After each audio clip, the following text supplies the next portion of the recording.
So world cup শুরু হইতে আর মাত্র একদিনের মতো সময় বাকি, এন্ড একদিন পরে আমরা এনজয় করতে যাচ্ছি the greatest show on earth. So আমি অলরেডি দুইটা টিমের রিভিউ বানাই লাইছি, ফ্রান্স আর পর্তুগাল, এন্ড আজকে আমরা রিভিউ করব ব্রাজিলের। ব্রাজিলের। সো আমি এই ভিডিওটা ভাবছিলাম সকালে পোস্ট করবো, বাট রিয়াল মাদ্রিদ কালকে রাত্রে যা কাহিনী করছে, যার জন্য আমার নতুন একটা ভিডিও বানাইতে হয়েছে। এন্ড চলো এখন আজকে আমরা রিভিউ করব ব্রাজিলের স্কোয়াডে। সো ব্রাজিলের স্কোয়াডে 26 জন প্লেয়ার দিছে, এন্ড 26 জন প্লেয়ারের মধ্যে একটা নাম সবাই এক্সপেক্ট করতেছিল যাতে থাকুক সবাই দোয়া দরুদ পড়া শুরু করে দিয়েছিল। আই মিন তারা ব্রাজিলের ওয়ার্ল্ড কাপ জিতা থেকে বেশি ট্রাই করতেছিল যাতে এই নামটা স্কোয়াডে থাকুক, এন্ড সেটা হইতাছে নেইমার জুনিয়র। এন্ড থাকারই কথা ভাই, কারণ Neymar junior is one of the best player of Brazil history. ব্রাজিলের অল টাইম টপ স্কোরারও এখন হয়, এন্ড নেইমারের মতো প্লেয়ার যদি ব্রাজিলে না থাকে, মাত্র 3টা ওয়ার্ল্ড কাপ খেলছে, এটা 4 নাম্বার ওয়ার্ল্ড কাপ, এটার মধ্যে যদি না থাকে ভাই কি কমু। নেইমার ওর ক্যারিয়ারের অবস্থা এমন করে দিছে ইনজুরির কারণে।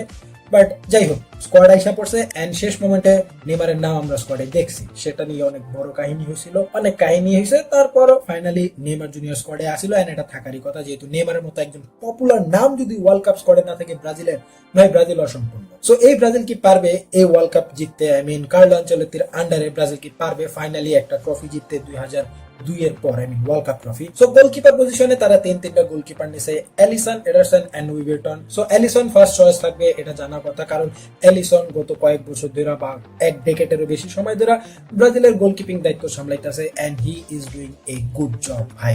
লিভারপুল খুবই খারাপ সিজন কাটাইছে, এটা সেটা, বাট যখনই ও ব্রাজিলের জার্সি পরে ও ব্রাজিলের জন্য ভালো একটা পারফরমেন্স দেয়। অত ভালো না দিলেও বাকি যে দুইটা গোলকিপার আছে ওই তুলনায় এলিসন একজন ভরসাযোগ্য গোলকিপার। সো সেই জায়গায় ভরসা করা যায় এলিসনের উপরে, এন্ড এলিসন যদি না থাকে তার ব্যাকআপ হিসাবে এডারসনও আছে। সো দুইজনই ভালো লেভেলের গোলকিপার আছে, এই দুইজনই যথেষ্ট। 3 নাম্বার গোলকিপার আসার দরকার নেই, এই দুইজনই গোলকিপার পজিশনটা ভালোভাবে কভার দিতে পারবে।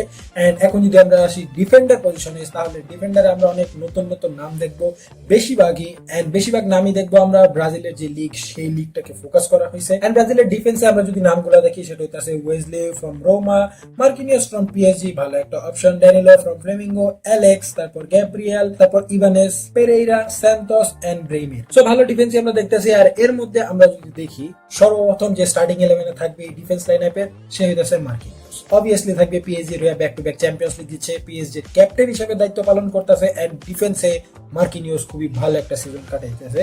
এই জায়গায় আমরা মিলিতাওকে দেখি নাই, কারণ মিলিতাও যে পরিমাণে ইনজুরির উপর দিয়ে গেছে, সে ফাইনালি এই ওয়ার্ল্ড কাপ স্কোয়াডে জায়গা বানাইতে পারেনি তার ইনজুরির জন্য। বাট ব্রাজিলের তারপরও ভালো অপশন আছে।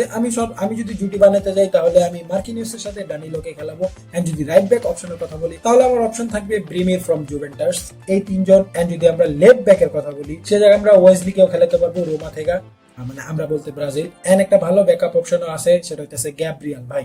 গ্যাব্রিয়েল আর সালিবা কি লেভেলের একটা ডিফেন্ডিং জুটি দেখাইছে এই সিজন, সেটা আমরা সবাই দেখছি ভাই। মারাত্মক জুটি, বলতে গেলে the best defending duo right now in the world. So ওই ডুও তো এই জায়গা পাবো না, বাট গ্যাব্রিয়েলকে আমরা পাবো।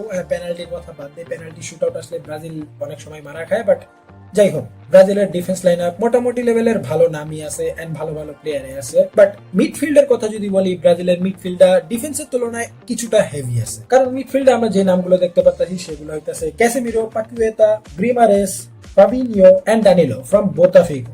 আগের ড্যানিলো না, ও এক জায়গার ও আরেক জায়গার। সো মিডে তার একটা ভালো লেভেলের প্লেয়ারই পাইতেছে, এন্ড নেইমারকে দেখলো অ্যাটাকিং মিডেই খেলবে। সো ক্যাসেমিরো এই জায়গায় একটা ভালো ভূমিকা পালন করতে পারে, তার ফাইনাল ওয়ার্ল্ড কাপ যেহেতু বয়স হয়ে গেছে, এন্ড এই ওয়ার্ল্ড কাপে ও একটা ভালো ইম্প্যাক্ট ফেলাইতেও পারে হয়তোবা ব্রাজিলের যে মিডফিল্ড আছে, কারণ ব্রাজিল এক্সপিরিয়েন্স প্লেয়ারের দিকে একটু বেশি গেছে। Carlo Ancelotti young blood, Carlo আনচেলত্তির প্লেইং স্টাইলটা হইতেছে অ্যাটাকের উপর, কাউন্টার অ্যাটাকের উপর। সো ইয়াং ব্লাডের যেমন ফোকাস করছে, তেমনি এক্সপিরিয়েন্স প্লেয়ারও ফোকাস করছে যাতে একটা ভালো লিডারশিপ পাওয়া যায়, এন্ড সেই জিনিসটা আমরা এই মিডফিল্ডে দেখতে পারতাছি। এন্ড এখন যদি আমরা অ্যাটাকার্সদের কথা বলি, সেই জায়গায় নাম আছে খুবই হেভি নাম, Neymar Junior, Luis, Rayan, Vinicius Junior, Raphinha, Martinelli, Cunha, Endrick and Thiago. ভাই অ্যাটাকিং লাইন আপে Brazil is one of the best ভাই। তুমি একবার দেখো, ইগোর থিয়াগো মারাত্মক সিজন কাটাইতেছে প্রিমিয়ার লিগে, কাটাইতেছে অলরেডি কাটাইছে। ইগোর থিয়াগো মারাত্মক সিজন কাটাইছে। ভিনিসিয়াস জুনিয়র রিয়াল মাদ্রিদ ভালো না খেলেও ভিনিসিয়াসের জন্য একটা এভারেজ সিজন ছিল। নেইমারের কথা কি বলবো, Neymar is the player who can change the game by himself. তারপর রাফিনিয়া আছে, রাফিনিয়ালে আমার কিছু বলার দরকার আছে বলো? হ্যাঁ, এই সিজন একটু ইনজুরি প্রবণ গেছে, but when it's come to national duty সবাই নিজে সব দিয়ে দেয়। ইনজুরি থাকলেও প্লেয়ার কইতে চায় না যে আমি ইনজুর, সব দিয়ে দেয়। লাগলে মরে যাবো, তারপরেও ন্যাশনাল টিমের জন্য পারফরমেন্স দিয়ে নেবো। এন্ড যদি স্ট্রাইকিং পজিশনে সবচেয়ে বেশি যে প্লেয়ারটা আমাকে ইমপ্রেস করবে এই সিজন, আমি যার থেকে বেশি এক্সপেকটেশন রাখবো এই ওয়ার্ল্ড কাপে, সেটা হচ্ছে এন্ড্রিক। কারণ এন্ড্রিক যখনই ব্রাজিলের জার্সি পরে মারাত্মক লেভেলের পারফরমেন্স দেয়, প্রতি ম্যাচে ও গোল দেয়, অ্যাসিস্ট দেয়। সো এন্ড্রিক এই টিমের মধ্যে খুবই ভালো একটা ভূমিকা পালন করতে গেছে। But the thing is, Carlo আনচেলত্তিকে খেলাইবো নাকি ইগোর থিয়াগো খেলাইবো, এটা হচ্ছে কোয়েশ্চেনেবল ব্যাপার। কারণ রিয়াল মাদ্রিদে এন্ড্রিকের অবস্থা কি হয়েছে সেটা আমরা দেখছি, বাট তখন এমবাপ্পের ইনফ্লুয়েন্স ছিল। এন্ড এই জায়গায় আরো একটা অপশন আছে মাথিউস কুনিয়া, যে কিনা ম্যানচেস্টার ইউনাইটেডে খেলে ভালো একটা সিজন কাটিয়েছে। হ্যাঁ, অ্যাটাকিং এর মধ্যে ব্রাজিলের খুবই ভালো ভালো অপশন আছে। আমরা যদি পুরো টিমটা দেখি, একটা ব্যালেন্স টিম ব্রাজিল নিয়ে গেছে এবারের ওয়ার্ল্ড কাপে।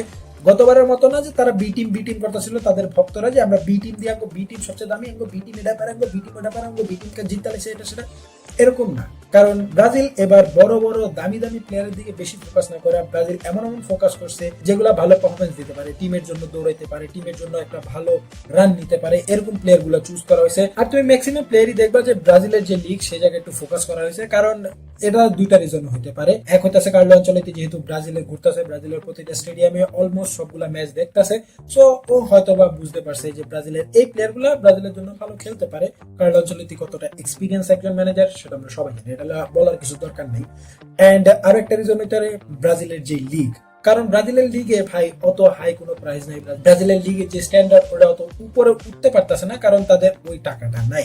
এন্ড ফিফার নিয়ম অনুযায়ী যদি কোনো ক্লাব থেকে কোনো একটা প্লেয়ার ওয়ার্ল্ড কাপে যায়, সেই প্লেয়ারটার জন্য সেই ক্লাব প্রতিদিন $10,000 পাবে।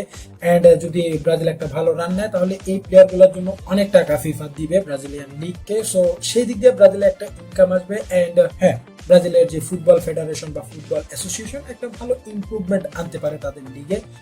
সো এই জন্য হয়তোবা এইসব প্লেয়ার গুলো চুজ করা হয়েছে। বাট এট দি এন্ড যাই হোক, ব্রাজিলের এই স্কোয়াড দেখে আমি কমো একটা মোটামুটি এভারেজ লেভেলের স্কোয়াড। হ্যাঁ, অনেক বড় বড় নাম আছে, তারা চাইলে একাই পুরো ম্যাচটা ঘুরাইতে পারে। তার মধ্যে সবচেয়ে বড় হইতেছে নেইমার জুনিয়র, কিন্তু নেইমার এখন ইনজুরি প্রবণ একজন প্লেয়ার। হ্যাঁ, ফিট হয়ে গেছে, মরক্কোর ম্যাচে আমরা নিউজ যতটুকু পাইছি মরক্কোর ম্যাচেও আসতে পারে, কথা ছিল সেকেন্ড ম্যাচে হয়তো আসবে, বাট দেখা গেছে হয়তো বা ফার্স্ট ম্যাচেও আসতে পারে। দেখা যাক একদিন কি হয়, সে আসে নাকি। এন্ড এইসব প্লেয়ার গুলো নিয়ে ব্রাজিল অনেক দূর পর্যন্ত যেতে পারলেও আমার ফেভারিট হিসাবে ব্রাজিল থাকবে না। আর্জেন্টিনা ফ্যান হিসাবে বলতে পারো, বাট আমার ফেভারিট এবার আর্জেন্টিনাও নাই। আমার ফেভারিট কোন টিম সেটা আমি নেক্সট কোন একটা ভিডিওতে জানাই দিব, ওয়ার্ল্ড কাপের আগেই জানাই দিব। ব্রাজিলের এই টিমটাকে আমি হ্যাঁ একটা ভালো রান নিতে দেখতে পারতেছি, একটু ভালো গভীরে যাবে তারা, সর্বোচ্চ তারা কোয়ার্টার ফাইনাল পর্যন্ত যাবে। এর উপরে I don't think so Brazil can go. But এই টিমের যে ডেপথ, দেখা যাক এট দি এন্ড কি করে। কারণ ব্রাজিলের প্রতিটা প্লেয়ারই, রাফিনিয়া বলো, ভিনিসিয়াস জুনিয়র বলো, নেইমার বলো, মাথিয়াস কুনিয়া বলো, আই মিন অ্যাটাকিং এর কথা বলতেছি, এই প্লেয়ার গুলা এক একটা ম্যাচকে ঘুরে দিতে পারে। লাস্ট ওয়ার্ল্ড কাপে আমরা দেখছি নেইমার জুনিয়র একা পুরো ম্যাচ ঘুরে দিয়েছিল ক্রোয়েশিয়ার বিপক্ষে।